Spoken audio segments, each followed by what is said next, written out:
seja muito bem-vindo à nossa quarta edição do Circuito Mulher.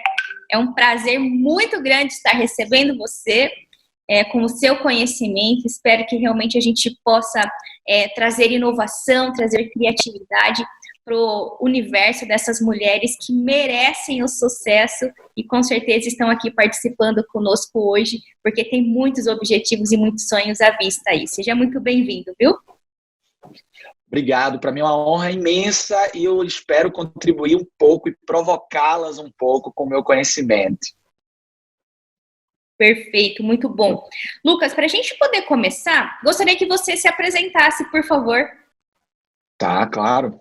Bom, gente, meu nome é Lucas Freire, eu sou psicólogo, eu sou baiano, eu trabalho com ludicidade. A minha história profissional e pessoal, ela está muito ligada ao brincar, ao provocar as pessoas a ter um pensamento divergente, a olhar o mundo com outros ângulos.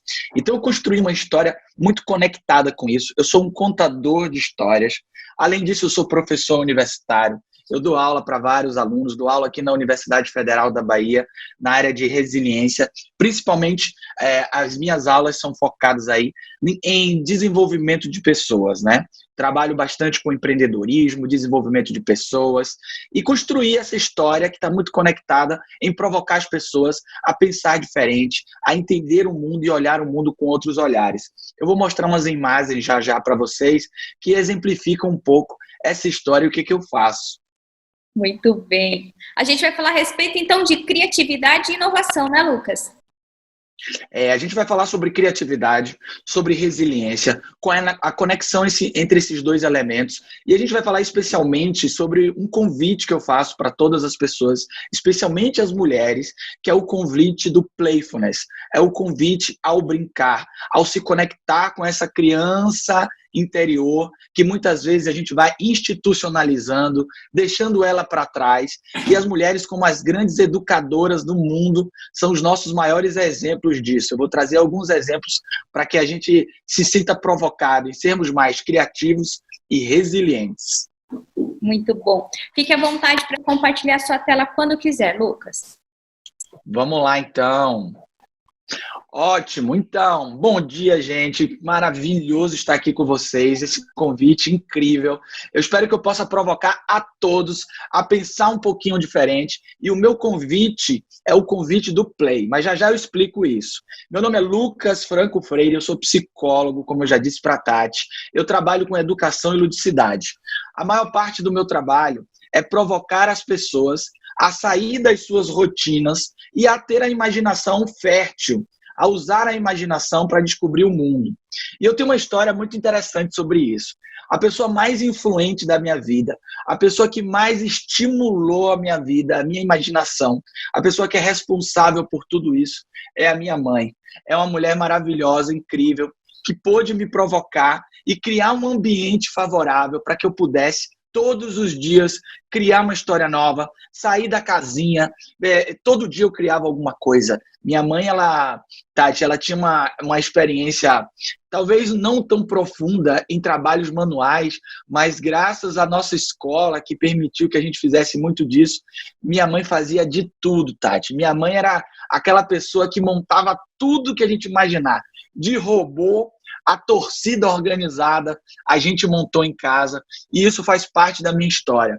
A criatividade como um instrumento de transformação e principalmente de resiliência, porque a gente não tinha muitos recursos. Nós, apesar de vivermos muito bem, nós não tínhamos tudo, mas ela, através da criatividade, ela conseguia transformar a própria realidade e contava para mim histórias a todo tempo. Uma excelente contadora de histórias. E ela, como minha grande inspiradora, me inspirou a viver isso profundamente, e é isso que eu levo para a maior parte das organizações que eu trabalho, são brincadeiras e experiências. Bom, para contar um pouquinho dessa minha história, eu comecei a puxar um fiozinho, igual uma história que eu vi do Gato Félix. Eu sou fã do Gato Félix, e tem uma passagem do Gato Félix, que ele está andando no desenho, e ele tropeça em um fio. Ele começa a puxar esse fio, e de repente esse fio é o contorno de toda a história, ele vai puxando o contorno. E a minha história com a educação, com criatividade, é um pouco assim, Tati. Eu comecei a estudar por conta do meu trabalho e eu fui puxando alguns fios. Um dos fios que eu puxei muito forte é o fio de entendimento do que é aprendizado, né? A gente vive hoje uma grande revolução no sentido do que era aprender. Muitas vezes, a escola que tinha um caráter muito voltado para uma educação industrializada, uma educação para um trabalho industrial, ela não nos estimulava a sermos mais criativos e resilientes. Eu tinha tudo isso compensado em casa.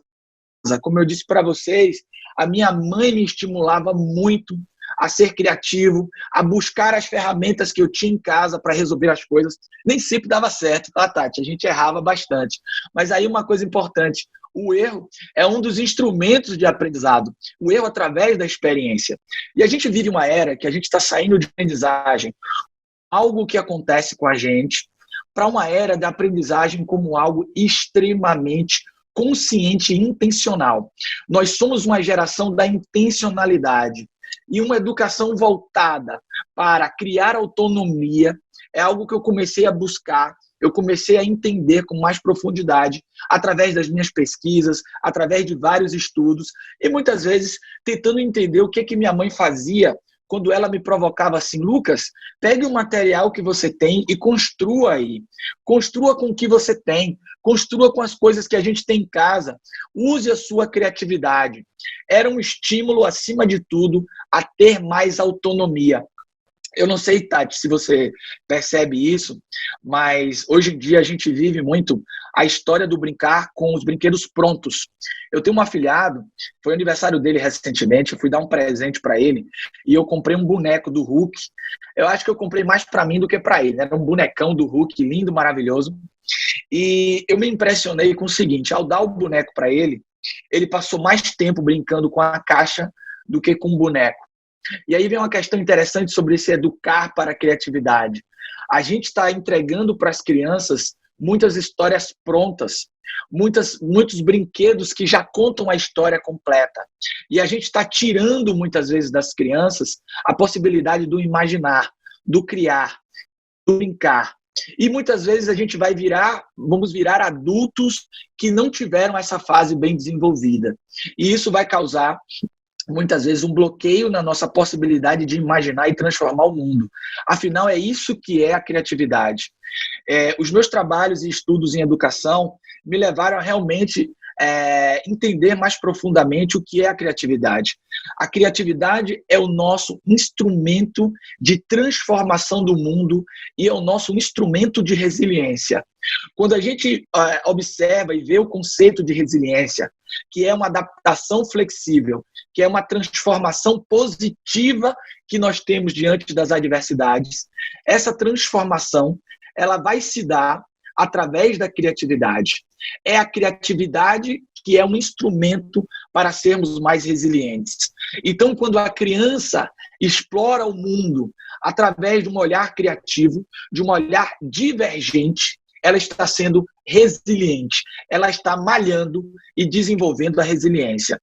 A gente, quando estuda em psicologia a resiliência, a gente entende que a resiliência é uma competência que pode ser desenvolvida e quanto mais cedo ela for desenvolvida, mais preparada essa pessoa vai estar no futuro. E muitas vezes, desenvolver a resiliência é estimular desde cedo a criatividade, o foco em resolver problemas.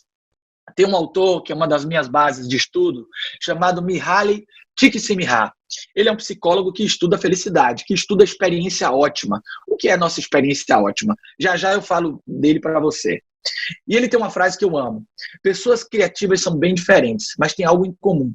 Elas amam e divertem-se com o que fazem.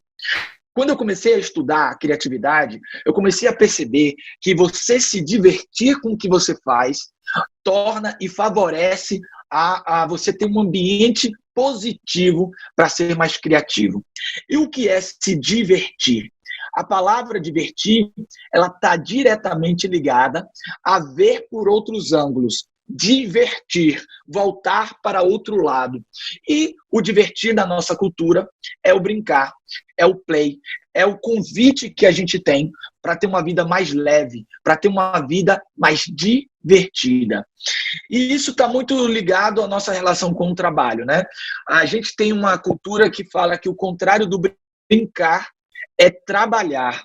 E isso é muito curioso, né? Porque todo mundo fala, pare de brincar, chegou a hora de ser sério. E é assim que a gente leva a nossa vida, né? Parece que existe um momento na vida que a gente para de brincar e a gente precisa trabalhar, como se as duas coisas tivessem um abismo de separação, uma separação absoluta e não devessem mais dialogar em nenhum momento. Então, o meu convite em todos esses estudos que eu tenho feito é que a gente sai de uma era do homem que tinha um aprendizado ligado ao trabalho fabril, industrial, institucionalizado, para um homem que precisa resolver problemas e um homem que precisa estar conectado com a sua criatividade. É o homo ludens, é o homem do brincar, é o homem do play. Já já eu falo sobre o play para você. E aí eu percebi que existe uma conexão direta entre criatividade e resiliência. A criatividade, ela é um instrumento para que a gente possa ser e a gente se conecte com a nossa resiliência. E como é que a gente vai fazer isso? Desde cedo a gente sabe como fazer isso. Tem um psiquiatra americano chamado Stuart Brown e ele considera o brincar como uma área do desenvolvimento humano. É como dormir, por exemplo. O brincar para nós, ele funciona como um instrumento de desenvolvimento e exploração do mundo. É por isso que para ele não deveria existir um momento na vida em que a gente cessasse essa competência, essa etapa do nosso desenvolvimento. O brincar, ele deveria ser algo continuado, como uma maneira que nós temos de projetar e explorar o mundo. E assim nós somos mais resilientes. Então, resiliência e criatividade são competências amigas, são competências irmãs, são a nossa maneira de transformar e entender o mundo. E o meu convite para que a gente possa fazer isso é através do play. Mas aqui vem uma questão interessante. A gente, na nossa linguagem, no português, a gente tem uma tradução do play que meio que diminui um pouco o espectro do que o play representa. O play, muitas vezes, é traduzido como brincar ou jogar. Mas a gente sabe que o play ele é muito mais do que isso, né? O play pode ser brincar, o play pode ser jogar, mas o play é também tocar, o play é atuar, o play é se divertir, o play é dramatizar, o play é representar. Então o play ele está muito conectado com o verbo de ação, é agir, é atuar no mundo, é transformar no mundo. E aí, através do play, eu convido as pessoas a levar esse play para uma amplificação maior, uma plenitude maior, para levar uma vida com uma potencialização desse play, para levar uma vida através do playfulness. O que é o playfulness? É a plenitude do play. O playfulness tem a ver com a gente transformar as nossas instituições, o nosso ambiente e a nossa vida para que ela seja mais leve, mais exploratória, mais criativa. E esse meu convite, ele parte de 4 teorias, 4 caminhos que se conectam para essa plenitude. Isso aqui, Tati, foi fruto de muito estudo, muita pesquisa, alguns anos de trabalho e de observação que eu faço do mundo à minha volta. São 4 pilares que constroem esse play para que a gente viva melhor num mundo que já é muito instável, complexo, ambíguo. Veja como a criança sabe lidar melhor com ambiguidade, transformando o próprio ambiente e transformando o mundo. Olha só esses caminhos. Eu estou vendo aí que maravilha, vocês estão empinando pipa, você está ensinando a empinar. Aqui na Bahia a gente chama de arraia. Arraia a nossa pipa. Olha que pena que muitas crianças não estão tendo essa oportunidade de empinar a arraia. Um dos convites que eu faço para o play é esse play conectado com a natureza, em que a gente aprende os elementos através dessa exploração do mundo. E a pergunta que eu faço para todo mundo, todas as mulheres que estão assistindo a gente, quando foi que a gente adulteceu? Quando foi que a gente ligou um botão e, de repente, desconectou essa criança que estava lá, que projetava o mundo de alguma maneira. Enquanto criança, eu poderia ser tudo. Eu já fui astronauta, eu já fui bombeiro, eu explorei todas as possibilidades. E enquanto adulto, eu vivi os nãos. Não pode fazer isso, não pode fazer aquilo. A gente se institucionaliza. E uma coisa que eu quero dizer para vocês e provocar todo mundo que está assistindo: muitas das nossas instituições não estão preparadas para a criatividade. As instituições, elas falam muito sobre criatividade e inovação, mas elas realmente não estão abertas ao pensamento divergente. Porque muitas vezes estar aberto ao pensamento divergente significa estar aberto para o erro honesto. Quantas vezes, enquanto criança, a exploração não levou a gente ao erro? E quantas vezes esse erro não foi rapidamente enquadrado em um grande não? Não faça isso. Não faça aquilo. O meu convite é a gente se conectar com essa... O que você queria ser quando criança? É o seu propósito. O que você queria ser? Uma coisa que eu venho percebendo ao longo dos meus trabalhos aí é que uma vez que você chega aí a acumular todos os bens e os desejos que você queria ter na vida, de repente você, entre aspas, se infantiliza, tentando se reconectar de maneira tardia com aquela criança que você esqueceu lá atrás. O que você queria ser quando crescesse?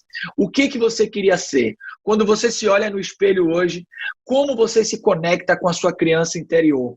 Eu era, quando criança, um contador de histórias. Graças a esse incentivo que minha mãe me deu, durante os jantares familiares, eu era o centro das atenções, contando histórias e piadas. Curiosamente, eu fiz disso a minha vida. E muitas vezes, quando eu estou fazendo um planejamento de carreira de alguém, quando eu estou entrevistando um grande executivo, eu percebo que lá no fundo tem uma criança gritando para se reconectar com ele. E aí ele virou um adulto super bem-sucedido economicamente e ele começa a querer de novo se reconectar com essa criança interior. Como é que anda o seu olhar de criança para se reconstruir na vida, se reconectar? Eu quero fazer esse convite falando rapidinho sobre esses pilares, que são os pilares do Playfulness. O primeiro pilar do Playfulness é a atenção criativa. Depois é a resiliência estoica. Já eu conto um pouquinho deles. Depois vem a teoria do flow. E por último, a ludicidade, que é o nosso brincar. O que é a atenção criativa? A atenção criativa é o espaço entre o desejo que eu tenho de resolver um problema e o problema propriamente dito. Esse espaço, ele cria uma motivação intrínseca, que é o nosso movimento para agir. Enquanto criança, isso é exploratório. A criança, ela vai explorando o mundo à nossa volta e ela cria o tempo inteiro tensão criativa. Por que eu não uso isso para fazer aquilo? Olha que coisa interessante. Os grandes criativos, eles têm esse pensamento divergente. Por que eu não boto uma calculadora dentro do celular? Por que as grandes invenções, elas são isso, né? A gente pega uma aplicação de algo que era para determinado caminho e usa para outra coisa. Isso depois ficou muito conhecido como as grandes inovações.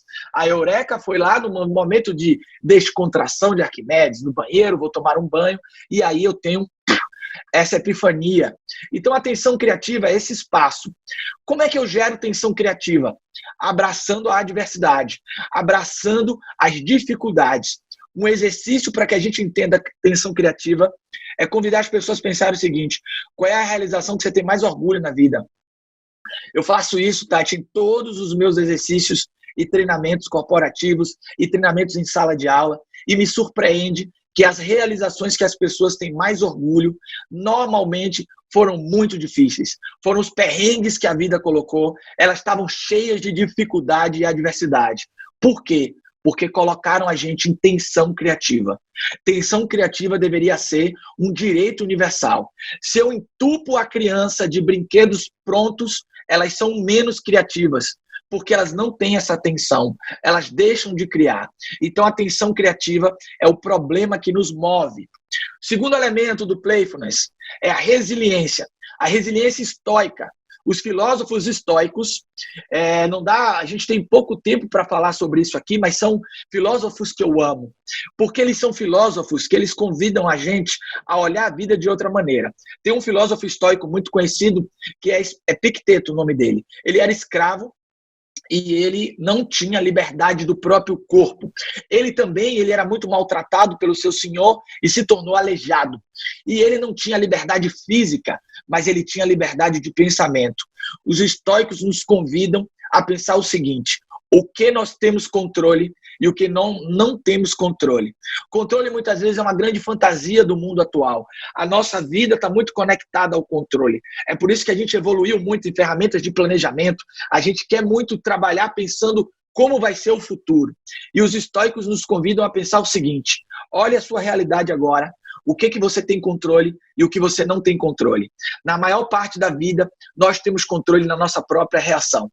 Está vindo uma grande onda, um grande problema vai atingir a gente. Ou você controla o problema, ou você controla a sua reação ao problema.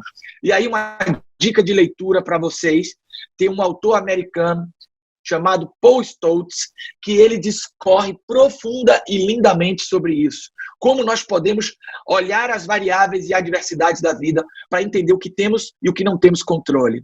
Uma criança rapidamente faz isso, ela olha o mundo em volta, opa, peraí, eu vou explorar isso aqui, eu vou pegar aquilo dali.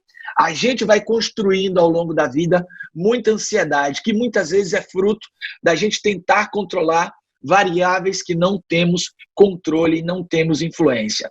Então esse é o segundo pilar do Playfulness, pensar o que realmente temos controle. O terceiro pilar vem de um psicólogo que eu amo, mas o sobrenome dele é muito difícil de falar. Eu chamo de Mihaly Csikszentmihalyi. Mihaly Csikszentmihalyi. Ele é um autor muito importante, porque ele dedicou muitos anos de estudo ao que é a experiência ótima. Aquela experiência que faz a gente simplesmente perder a noção do tempo, estar extremamente conectado. E ele fala o seguinte: a experiência ótima, ela tem que ser uma experiência que vai desafiando a nossa habilidade.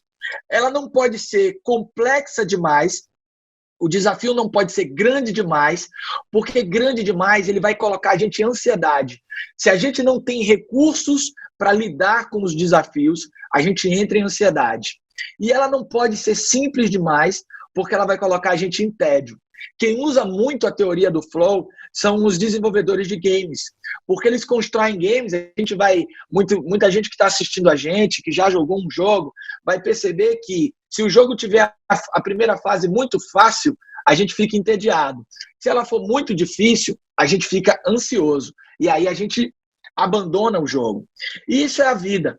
Se a gente tiver desafios que forem muito além da nossa capacidade, a gente entra em ansiedade. Se a gente tiver desafios que forem muito fáceis, a gente entra em tédio.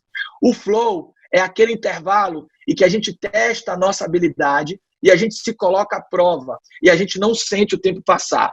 E um convite que eu faço é a gente pensar na nossa rotina. O que coloca a gente nessa experiência ótima ao longo do dia? Todo trabalho tem coisas boas e coisas ruins.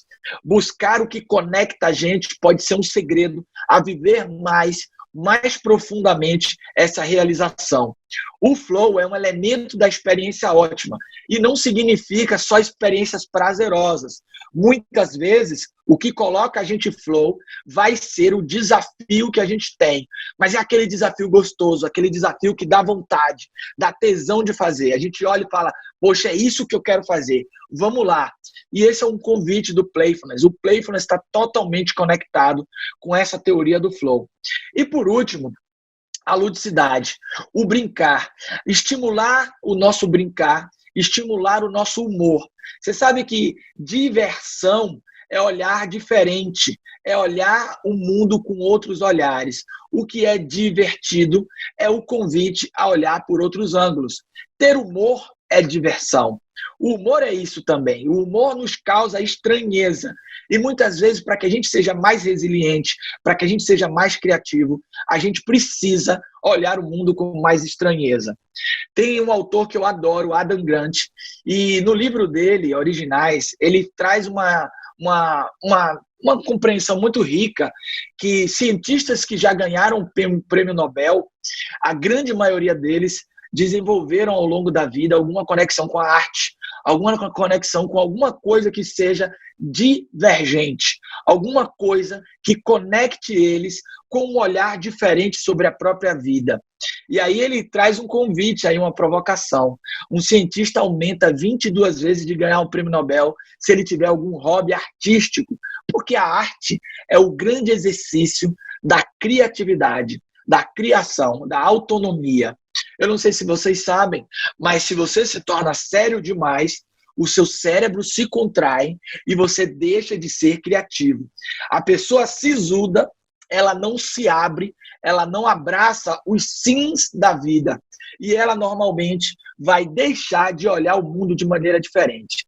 Alguns convites. Se você está assistindo agora essa aula nossa, pausa nessa imagem e tenta descobrir qual é o número da vaga que está o carro. Pausa aí agora e tenta descobrir. Pausou? Pronto. Agora eu vou mostrar para vocês. Para descobrir o número da vaga desse carro, basta você se sentir provocado a olhar a realidade totalmente ao contrário. Você vai descobrir que muitas vezes a gente precisa olhar o mundo diferente para ser criativo e ser resiliente. Aumente o seu quociente de diversão. Como você se diverte ao longo da vida, ao longo do trabalho. Crie uma balança. Eu circulo por muitas empresas e uma coisa que eu descobri é que existem pessoas felizes e infelizes em todos os lugares e em todo o trabalho. Tem coisas que colocam a gente em flow, tem coisas que não colocam a gente em flow. Eu amo dar treinamentos, mas eu odeio fazer planilhas.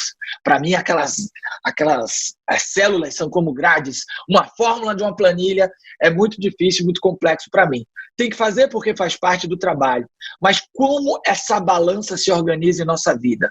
Qual é o seu quociente de diversão? Quanto você se considera alguém que se diverte no seu exercício diário, no seu exercício de trabalho? Mude as perspectivas, tente olhar a própria vida de uma maneira diferente. Tem um filme que eu adoro, chama-se A Procura da Felicidade. Todo mundo já deve ter visto esse filme, é um best-seller, todo mundo já viu, mas quantas vezes aquele cara teve a chance de desistir? Quantas vezes ele precisou pensar e olhar a vida de outra maneira? Os contadores de história fazem muito isso. Tem um filme também que eu amo, A Vida é Bela, em que o pai reconta a própria realidade para o filho. Pessoas resilientes fazem isso. Olham a própria realidade por outros ângulos. E aqui, um convite, aqui é um palíndromo. Sabem o que é um palíndromo? São aquelas frases que, ditas ao contrário, significam a mesma coisa. Olha essa frase, pause aí, tenta ler ela ao contrário.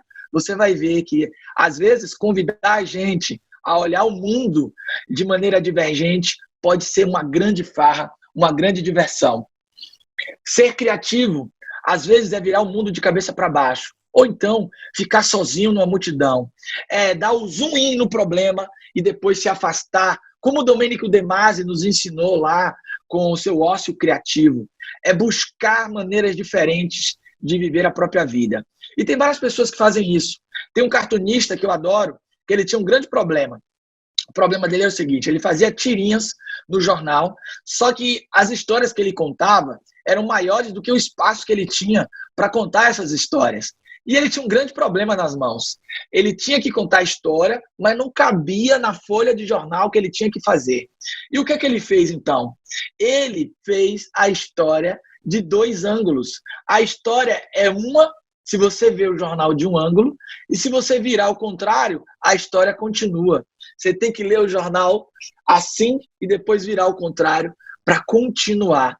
E isso é uma competência humana linda e maravilhosa. A criatividade talvez seja uma das nossas competências mais bonitas e mais importantes, porque foi através dela que a gente transformou o mundo. E eu adoro essa frase. Para mim, é uma das frases que eu levo para todos os dias da minha vida. O mundo não vai perecer por falta de maravilhas. O mundo vai perecer por falta de quem se maravilhe. E muitas vezes se maravilhar é olhar a nossa própria casa. É olhar, depois dessa pandemia toda, como a gente se transformou e como a gente pode olhar tudo isso que a gente se transformou de maneira diferente. E uma última história, para fechar para vocês. Eu quero contar uma história que eu vivi, que tem muito a ver com tudo isso que eu estou falando para vocês. Eu estava com a minha família numa praia aqui na Bahia, conhecida como Ilha de Boipeba. É um lugar lindo, maravilhoso, dica aí de férias para vocês. Vão lá para a Ilha de Boipeba. Só que a Ilha de Boipeba tem uma particularidade. Para a gente sair para almoçar, a gente tem que ir em ilhas próximas. Ou a gente vai muito cedo com a maré baixa, a gente vai a pé, ou a gente vai de barco. Um dia a gente estava lá e choveu. Então a gente saiu bem tarde para almoçar. A maré subiu e a gente foi de barco. Na volta, a gente se depara com essa cena. Um garoto nadando com um carrinho de picolé. E aí a gente achou essa cena muito inusitada, muito doida, e a gente resolveu resgatar o garoto. Eu puxei o garoto para o barco, pedi aos marinheiros para puxarem o carrinho dele, e ele subiu no barco. Quando ele subiu no barco, para minha surpresa, ele olhou para mim e falou: "Oi, tio, meu nome é Felipe e eu vendo picolé. Vai querer?" E eu falei: "Ô, meu irmão, eu acabei de te salvar do maior perrengue e você está me vendendo picolé." E ele falou: "Tio, aproveite que está acabando, viu?" Eu falei: "Cara, que loucura." E ele falou assim: "Tio, não se preocupe, eu sempre soube que meu carrinho boiava." E aí eu fiquei: meu Deus, que coisa curiosa. E o Felipe vendeu todos os picolés naquele dia, só tinha mais alguns, e a gente comprou os últimos, e eu fui conversando com ele. A primeira coisa que me chamou a atenção foi o seguinte: que dia ele colocou o carrinho na água para saber que o carrinho boiava? Olha aí o pensamento divergente que a criança tem. Ele colocou aquilo como experimentação, e ele já sabia que o carrinho boiava. Mas o mais curioso é o seguinte: eu fiquei imaginando e pensando, no final do mês as crianças iam prestar conta, para que bom, de quantos picolés eles tinham vendido. E eu fiquei imaginando a filinha de crianças e as crianças falando assim: "Olha, esse mês eu não vendi muito porque choveu." Outra ia falar: "Olha, nesse mês não deu para vender muito porque choveu bastante." E Felipe, na vez dele, ia falar: "Olha que bom, nesse mês eu vendi tudo porque choveu muito." E o que é que muda? A questão do olhar divergente, como está conectada à resiliência. Duas coisas na história dele são muito importantes. Primeiro, ele experimentou. Segundo, ele tinha uma razão muito forte para acordar todos os dias. É claro, eu brinquei com o propósito, mas o propósito também é muito importante. E eu perguntei para ele: "Felipe, por que você trabalha?" Ele falou: "Olha, tio, eu estou construindo uma casa com minha mãe e hoje, com a venda desse mês, ele já deu para eu construir o meu quarto." Olha que coisa importante. Se conectar com um porquê e se conectar com a maneira divergente que nós temos de olhar o mundo. E essa maneira está muito conectada com a nossa história. Muitas vezes é como a gente está hoje, se conectando com as nossas crianças, que a gente vai formar esse adulto divergente, esse adulto resiliente, esse adulto capaz de olhar a própria realidade e reinventar a própria realidade. E esse é meu convite para todos vocês. Como a gente pode abraçar mais os sims e as adversidades que a vida nos dá do que os nãos que nós somos educados o tempo inteiro a ter. As instituições e o adultecer vão nos colocando nessa caixinha. E é curioso como hoje o mundo corporativo, o mundo das organizações, o mundo do trabalho nos cobra sermos mais aquilo que a vida inteira nos educaram a deixar de ser. Nos educaram a deixar de ser mais criança, nos educaram a brincar pouco. Afinal de contas, o contrário de brincar não é o trabalho. O contrário de brincar é deprimir. O contrário de brincar é o não brincar. O contrário de brincar é não explorar a vida, é não explorar o mundo. E aí, o meu convite para vocês tem muito a ver com essa história, a história desse quebra-cabeça. Eu sou uma pessoa muito agitada, como vocês podem ver, e uma das minhas terapias é montar quebra-cabeças. Olha aqui minha casa como é, esse aqui é o meu cafofo, é o meu laboratório, eu trabalho com Lego, eu trabalho com Lego Serious Play, é uma metodologia que ajuda as pessoas a resolver problemas, e eu uso a quebra-cabeças como terapia. Um dia, eu resolvi montar uma Mona Lisa de 3.000 peças, e na última peça, não tinha. Perdeu-se a última peça. Quem aqui já tentou montar um quebra-cabeça de muitas peças vai sentir a mesma dor que eu senti naquele dia. Passar alguns meses, brigando com a minha esposa aqui, porque ela disse: Lucas, a mesa de jantar não é o lugar do quebra-cabeça, você está atrapalhando. A mesa de jantar passou alguns meses com esse quebra-cabeça e na última peça simplesmente não tinha. Eu procurei pela casa inteira e não achei a peça, até que eu decidi ligar para a Grow, que tinha fabricado. Falei: Grow, como é que vocês me vendem um quebra-cabeça faltando uma peça? E a Grow pediu para eu tirar uma foto e me mandou a peça faltando. Só que tinha um textinho falando: olha, Lucas, a gente faz cada quebra-cabeça é único, então pode ser que a peça não encaixe. E realmente, depois de alguns meses, a Grow me mandou a peça e na hora que eu fui botar, a peça não encaixou. E isso, para mim, naquela hora eu fiquei muito chateado, mas depois eu tomei consciência de que a criatividade e o brincar, na verdade, nos mostram que somos seres incompletos. E para sempre, essa Mona Lisa vai ser a minha representação da criatividade. A criatividade é uma construção. A criatividade, ela se dá através dos problemas. A criatividade, ela é um movimento. Então, para sermos criativos, a gente precisa entender que somos incompletos e que o mundo é cheio de incertezas. Então, para sempre, essa vai ser aquela Mona Lisa que representa para mim a incompletude do que é viver e dessa busca, a tensão criativa. E esse é meu convite para vocês: levar uma vida mais play, levar uma vida mais consciente de que somos seres incompletos e de criatividade é um instrumento de transformação do mundo. E ela é amiga da resiliência. É isso aí, Tati. Muito obrigado pelo espaço. Eu deixo para todo mundo aí, Tati, os meus contatos, a possibilidade de se conectar comigo. Eu tenho um canal no YouTube, Lucas Franco Freire, o meu Instagram, Lucas Franco Freire, e é o convite ao playfulness, a olhar o mundo de outra maneira. E você sabe, Tati, que é uma honra para mim poder falar nesse fórum dedicado às mulheres, porque as mulheres são as grandes educadoras. A história da educação está muito conectada às mulheres. Muitas tribos africanas, elas educam mais as mulheres do que os homens, porque ao educar uma mulher, ela transfere a educação a muito mais pessoas. E a mulher tem esse DNA educador, né? Muitas vezes foi construído socialmente, mas é um compromisso muito rico. E eu digo isso com muito prazer e muita alegria, porque foi graças a uma educadora, a minha família é cheia de mulheres educadoras, foram graças a elas que eu pude ampliar a minha perspectiva, olhar o mundo de maneira divergente, ser estimulado a ser criativo. É isso aí, Tati. Muito bom, Lucas. Adorei. Fiquei aqui vidrada. Ó. Eu tinha que fazer um pico com o João, mas mesmo assim, né, ouvindo atenciosamente. Eu acho que é muito massa quando a gente realmente é convidado a retomar aquilo que, por algum motivo, a gente interrompeu, às vezes até sem perceber, né? A diversão, às vezes, é interrompida sem a gente perceber, porque um dia nos falaram que a gente precisava ser sério, né? Um dia nos falaram que as pessoas precisavam acreditar na gente, que se a gente fosse um contador de histórias, um piadista, né? Um bem-humorado, talvez as pessoas desconfiariam da nossa credibilidade e, infelizmente, o nosso mundo é feito mais de pessoas sisudas do que pessoas felizes, né? É isso aí. Você sabe, Tati, na minha carreira, eu sou psicólogo, né? Existe um estereótipo do psicólogo. E durante a faculdade, uma curiosidade, eu fui inúmeras vezes no oftalmologista para ver se eu precisava usar óculos, porque o óculos dá aquela seriedade, né? Então, eu tentava buscar elementos que me colocassem nessa caixinha da seriedade, do sisudo, da intelectualidade, como se o lúdico não conversasse com isso.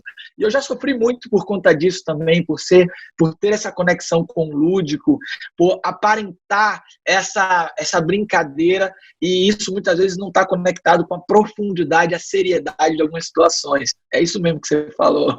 É muito bacana. Lucas, gratidão eterna pela sua contribuição. Eu tenho certeza que isso vai explorar, vai ajudar muitas mulheres, tanto nas suas vidas, quanto também, né, na sua parte educador, né, de educadoras, dos filhos e tudo mais, para que realmente a gente possa transformar esse mundo num lugar melhor para a gente poder viver. Muito obrigada, viu? Muito obrigado, gratidão e sucesso. Muito obrigado.